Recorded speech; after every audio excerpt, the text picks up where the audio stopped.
Welcome back to Fresh Outlook.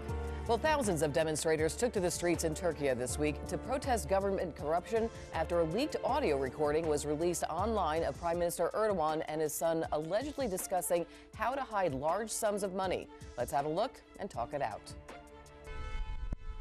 The Dirty Money Group is said to be the WikiLeaks of Turkey. The group claims to have a video recording of a recently discovered phone conversation. In that conversation, the Prime Minister is alleged to tell his son to hide money.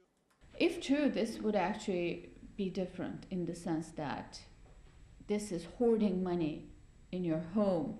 Former Minister Bayraktar, who was sacked following the corruption scandal, accused Prime Minister Erdogan of calling the shots. "I refuse to issue a declaration that will relieve the Prime Minister. I believe everything I did is within the law, and most of them are the incentives of the Prime Minister."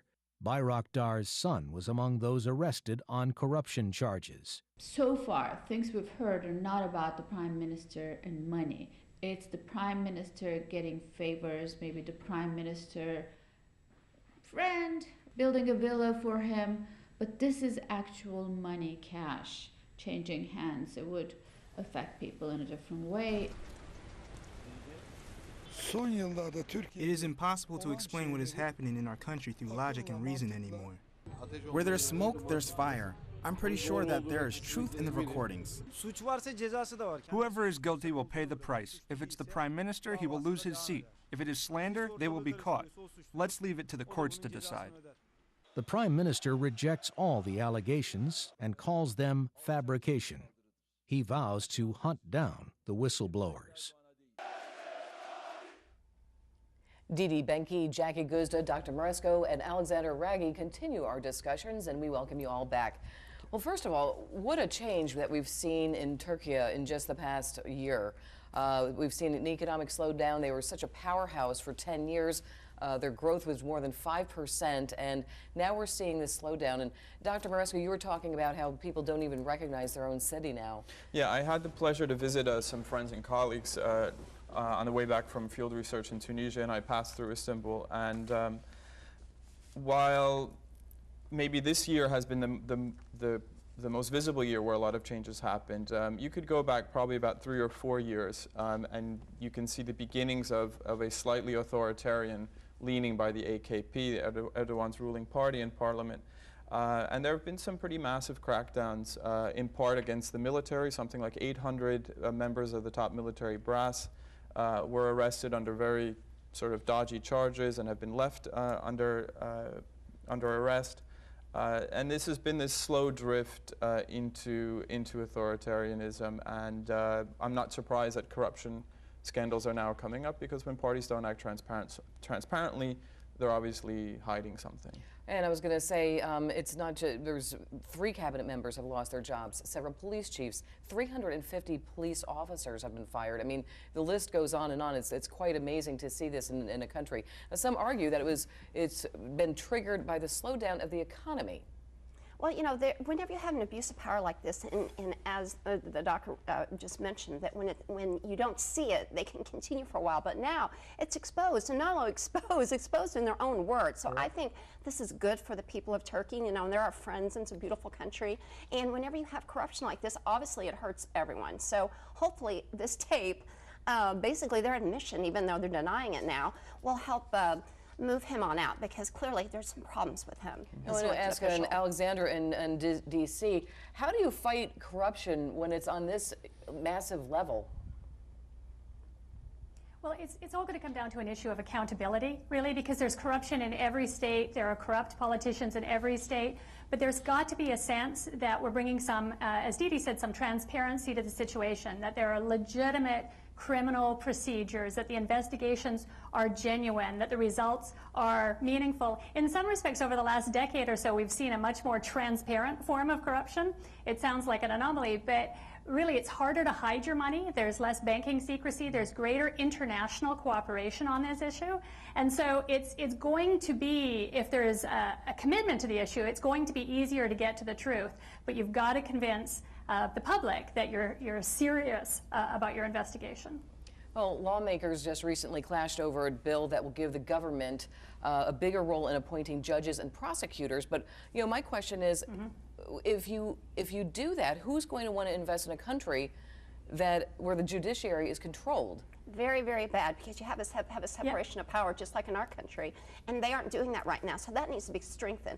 The executive branch cannot have so much control over the judicial branch. That's a huge problem for them right now, and that's what they need to change. Well, see, there's an ideological shift also. I mean, the country's becoming more and more conservative, more religious, whereupon if you go into Istanbul, it can be the most Western type of city. But what you're saying now is that things have changed, which is a real heartbreak. No, there's been a whole set of laws and regulations that on the face do not necessarily look like they're religiously inspired laws. But there have been alcohol bans. They renamed the Ministry of Women's Affairs to now the Ministry of Family Values. Erdogan has come out on many occasions saying that it's the right and obligation of every Turkish woman to have at least 3 or 4 children. I know several people who work in the different feminist groups and civil society organizations in Turkey, and this is really quite outrageous for a country with such tremendous economic potential. It was an economic powerhouse. Yes, right. really it was. So let's go back to Alexandra in D.C. And what are some of the global organizations that are currently fighting corruption? And tell us about the organization you work with. Well, I work with Trace. It's a nonprofit. We really focus on the business side, which is interesting here when we're talking about transparency in the judiciary, because of course it affects individuals with rule of law. But foreign direct investment is impacted by this as well. Companies do not want to invest in countries where their contracts are not going to be upheld, or where state-owned assets can be looted conceivably. So we work on the business side. We're a business association working towards more transparency in the commercial world. There are organizations like Transparency International that really focus on the kind of government to government and commitment to treaties, and the OECD and the UN both have international conventions against corruption, and they put enormous diplomatic pressure on countries to show that they're taking this issue seriously. Not just lip service, but do you have the right laws, and are you enforcing them? And speaking of money, I'm not going back to Ukraine, but if they default on their international loans, now we're seeing Turkey with their economic slowdown. How bad is that going to be for the rest of the world?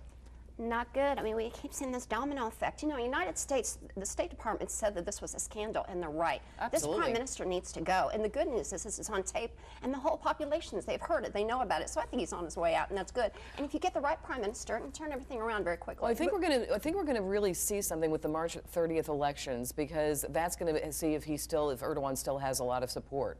I would agree that this would be an opportunity for the votes of frustration to come out.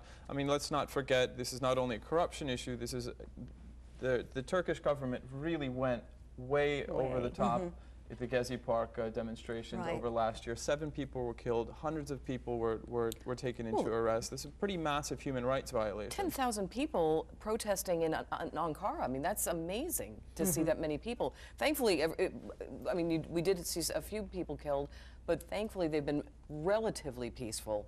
Well, even one life lost in the cause of creating more transparent governance is too many. But what we're seeing in Turkey is, and we can put this in relationship to the Ukraine, there is a wider Southeastern European frustration with corruption and lack of government transparency. Bosnia, a few weeks ago, literally blew up over corruption, not over ethnicity between Serbs, Croats, and Muslims, but in this oddly unifying way that people have had enough with corruption. Bulgaria has experienced over the last year and a half long-standing demonstrations lodging complaints of really deep state-level corruption. It's interesting that you say that corruption is actually bringing all these people together. Well, we'll see what happens in the elections. I mean, I hope the elections are not corrupt.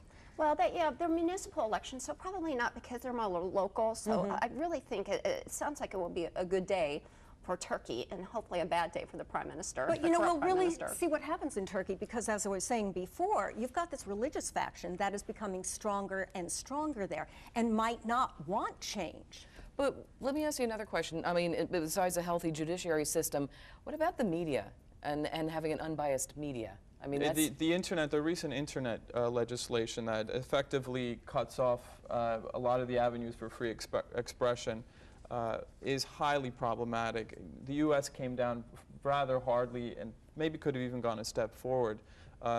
Turkey is mirroring not the sort of Western Islamic democratic model that a lot of people had hoped for in the Arab Spring, to say let's maybe translate or transfer the Turkish model to Egypt or Tunisia. Instead, it's going the route of something more like China when it comes to internet regulation, and that is really highly problematic, and I think that will lead to more frustration in the media. And I do want to go back to Alexandra in D.C. Now, in Turkey, the main source of alleged corruption is cited as the blockage to the judiciary system by the government. How can such incidents be prevented in the future?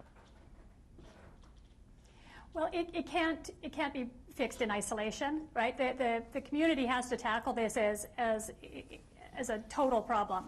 If the community doesn't believe that there is a portal into this block of corruption somewhere, then just fixing the judiciary is not going to work. Who's appointing them, who's paying them, who has access to them, can business pay them off, that sort of thing. It's really going to have to be a systemic change driven by, public pressure to say, no, we want the democratization and rule of law that comes with a free and neutral judiciary. Well, it certainly is going to be interesting. I think everybody's going to have all eyes on March 30th in Turkey, so we'll certainly be watching that. I always say, are we going to be talking about Turkey for the next couple of weeks as well? And I'm sure we're going to be talking about the elections. Well, we love Turkey, so of course we're going to be talking about Turkey, and especially the 30th, which is coming right up. Yep. Yeah, so already into March. Yeah, and we've got powers that are shifting and changing over there. Of course, we're going to be talking about it.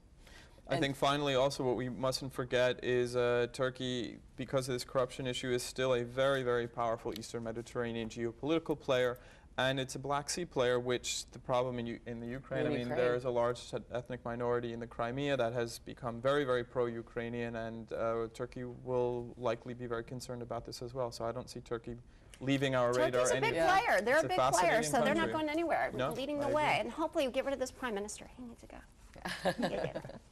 All right, well, we thank you very much, Dr. Mirescu. Thank you so much My for coming in. Don't go away, everyone. We have some lighter topics to talk about, including a look at Hollywood's biggest red carpet day. We'll be right back.